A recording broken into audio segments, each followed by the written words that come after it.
All right, so I just started watching Tyler Perry's new movie, Divorce in the Black. It's on Amazon Prime, and ooh, the ghetto. 6 minutes in, it's already hot trash. I mean, the acting is just bad. Is Megan Good just down bad for work? Like, why is she here? How old is Megan Good? Because I've been watching her on TV since, like, Cousin Skeeter. Tyler Perry on the Acolyte writing team. When it comes to character development, Tyler Perry doesn't really leave much to the imagination. He doesn't leave anything for us to discover. Everything is written on their faces within the first like 5 minutes. So we already know who the weakest link is. We already know who the most hard-headed or the most violent is going to be. We already know because their entire character is just shown on their facial expressions. Like, that's who they are, and that's who we need to perceive them to be. We're not allowed to make up our own mind when it comes to Tyler Perry characters. Y'all, they just put the dead body in a pickup truck. In the bed of the pickup truck. That's redneck. So much ridiculous drama. The acting is so bad. I mean, oh lordy. It wasn't always this bad with Tyler Perry. I feel like it's just gone downhill. It makes me wonder if actors just steer clear of his production. I will say what makes this story interesting is that it's a little bit different from normal DV.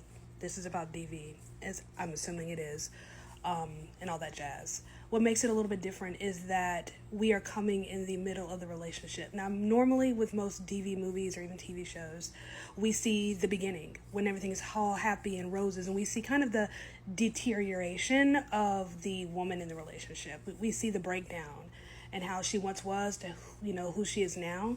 But with this, we're coming in the middle. So it's clear that things are already bad. They've been bad. She's already been warned by her friends, her parents.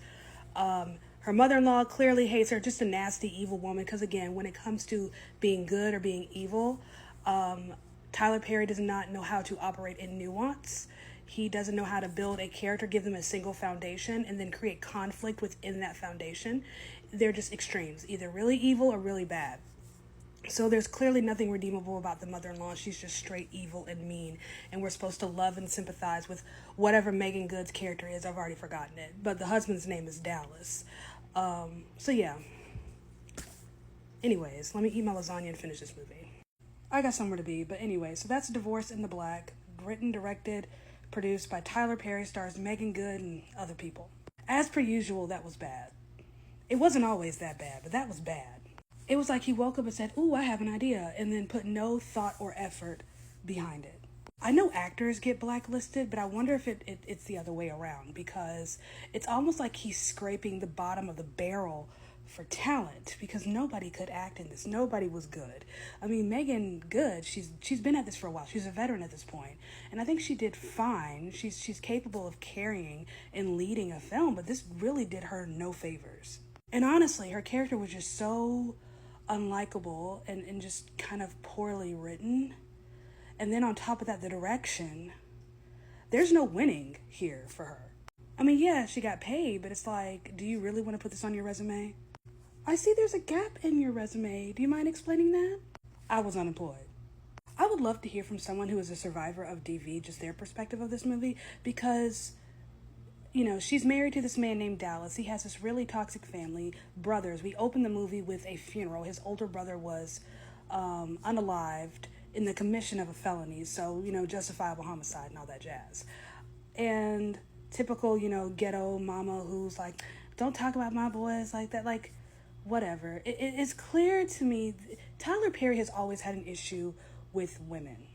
But I'm starting to wonder if he has an issue with women who are survivors of DV, if he views them in a negative light. Now, I'm not saying the movie has to be friendly to survivors of DV or show, women who survived DV. I keep saying DV because we're on TikTok, and you can only say so much.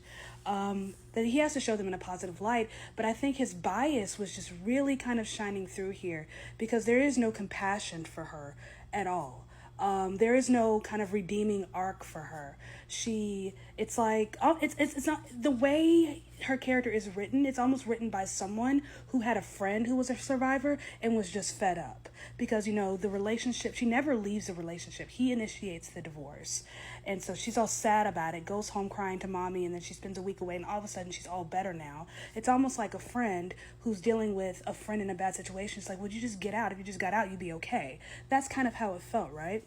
And so she gets out and she's all whatever, and then, just Tyler Perry's issues with women in general, because as soon as she's out of this relationship, hadn't even read the divorce papers yet, she's being passed off to another man. Her father and mother are quick to just hand her off to this other man who had a crush on her at some point, and he's a divorcee with a child. And it's like she's an object. She's not even a person. She's just an object to be passed back and forth. And that's really just kind of her role in this movie. It's just to be an object being bounced between two men. But my biggest gripe is with these streaming networks, because this was Amazon Prime, and the last movie he did was on Netflix, and he had a little deal with Netflix. And I imagine that's probably more profitable for him because it's instant pay. It's a guaranteed payment. Whereas with releasing a movie in theaters, you really are beholden to the box office and ticket sales.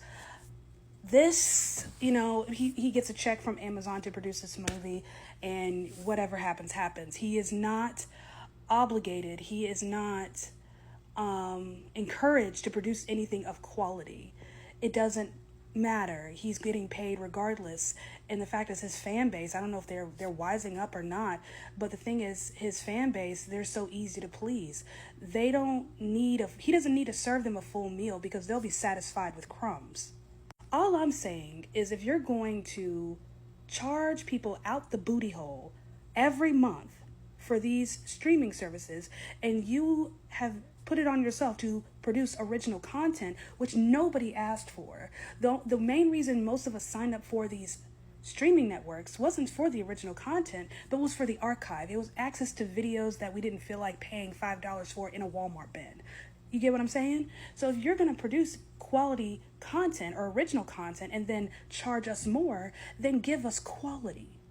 This isn't quality. Who keeps giving this man a contract when he keeps putting out absolute dookie crap every couple of months? At the same time, why not? He has a fan base that's just so easy to please that will put up with whatever he puts down. Why serve them a full meal when they'll just be satisfied with crumbs?